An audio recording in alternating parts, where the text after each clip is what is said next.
The medical examiner's results found that it was a death by strangulation and that no foul play was involved. But what the Waller County DA's office, particularly First Assistant Warm DeProm, harped on was the fact that Sandra Bland had high levels of THC in her system, which seems inconsistent to me, guys, with somebody who was in jail for 3 days.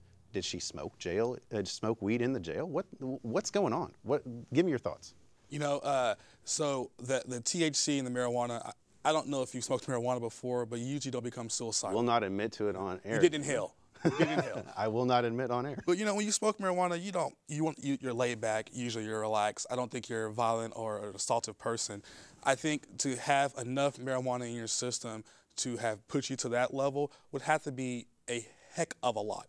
And if that amount of marijuana existed, that officer on the scene would have smelt it, and she would have been booked for marijuana or searched for marijuana or something of the like. I mean, to have levels that he says, or it must be that high of THC in your system to where you're violent. I mean, that after 3 whole days, I mean, that's crazy. I mean, if this was alcohol, you'd have to be drunk 3 days after being on a bender, and that's one hell of a bender. Yeah. Paul, Sarah, your thoughts? It seems to me, my first reaction was just that the DA was trying to cast aspersions on Sandra Bland. I don't see how it's relevant at all, except that they are trying to paint her as a criminal, because from my understanding, she doesn't have any kind of criminal record. So they can't throw that out there. So they're trying to blame her in some fashion.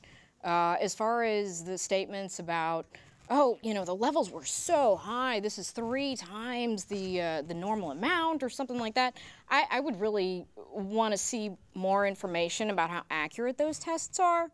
I don't know if they can really determine, you know, whether you're currently under the influence of marijuana based on blood results. It's not like alcohol.